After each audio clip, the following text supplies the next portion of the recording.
find amazing about your movie is you made such an impression with the CIA that they are sponsoring your party here. No, they are? Are yeah. we sponsored by the CIA? They're recruiting. Oh, was that downstairs? The problem is they didn't tell anybody else in the government. Right, exactly. But we'll all be killed at the party. That's one of the side effects. What I find amazing, though, is that Fox sprung for this amazing matte painting behind you, almost like we're in Austin. It's nice, right? Yeah, I know. You'd never know you're in Culver City. Exactly.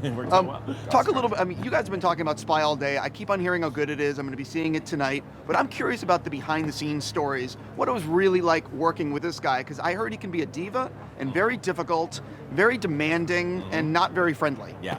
Any truth to that? So everybody be honest. Well, truth hurts, Paul, right? Oh, I'm going to jump. I'm going to jump into the matte painting. He's learning to live with it, though. He's getting used to it. It's very hard to tell if a guy gets unruffled when he dresses like this every day. You know what I mean? He keeps it together and he dresses up every day, and so you can never really you can't take his anger too seriously because he's dressed like this. It hides the roiling storm underneath. Yeah. The hat and the cane, you just go, Put the cane down, Paul.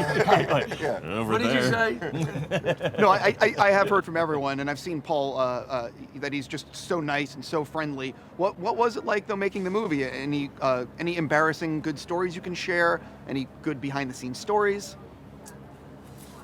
I always want the embarrassing stories. Yeah.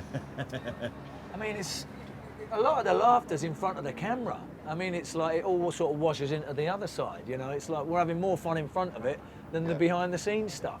So it's like, the whole day's a crack. It's just.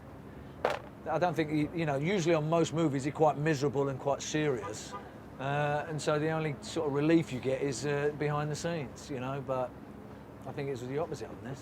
Yeah, we did a lot of cracking up. You must have a lot of takes that are just laughing, right? A ton of footage of a lot of laughing, and I mean, he's an easy guy to trust. He's got a great track record. His movies are some of the funniest comedies ever, and so Paul does his due diligence in speaking with you about the characters before you get to set, so that you can do all your work before you get there. And then when you get there, really what he wants you to do is be relaxed, play the circumstances truthfully, and the rest will take care of itself. And by the take care of itself, it means that, Paul will hand you alt lines, and he's watching you, and he's thinking about other ways for these characters to communicate what they want to communicate through the performance that you're giving. And so it's a very relaxed set, and it allows you to really have fun and feel relaxed and do good work.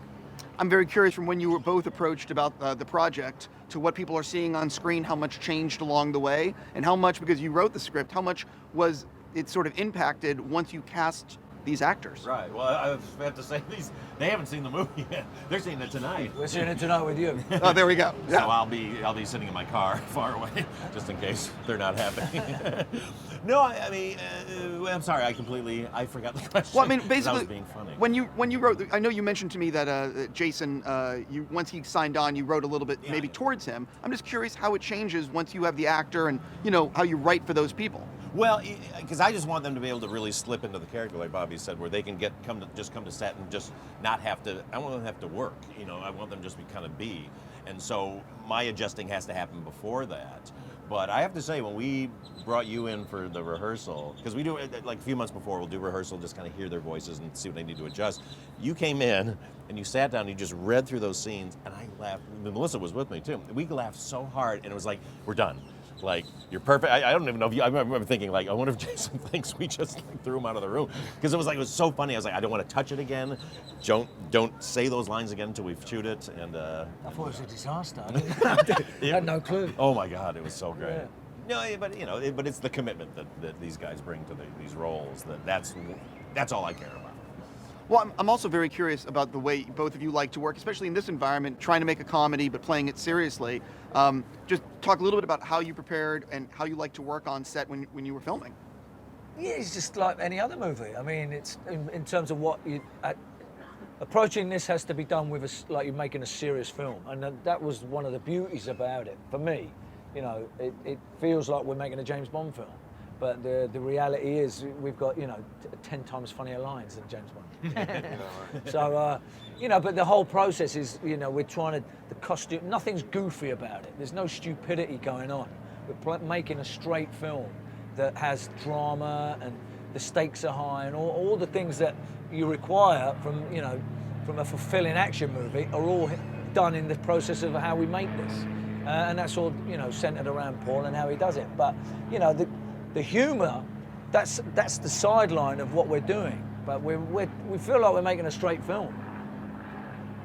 I sit in the hair and makeup chair with headphones on, listening to Andrew Dice Clay. That's how I get ready. No, it's true. I mean, it's just, you know, somebody told me a long time ago that, like, you know, it's only a comedy to the viewer. It's not a comedy to the characters at all. You know, it's very serious. And I think like the funniest comedies to me are when the characters are unaware that there's a funny situation happening because they're desperate to get what they want to get. And there's something very funny about desperation. Really, so we do have to play it completely straight, and even if some of the things we say are ridiculous, we have to commit to this seriousness of wanting to get what we want to get through the words that we're saying. So, yeah, it doesn't ever feel like no one's trying to be funny in the movie. Completely.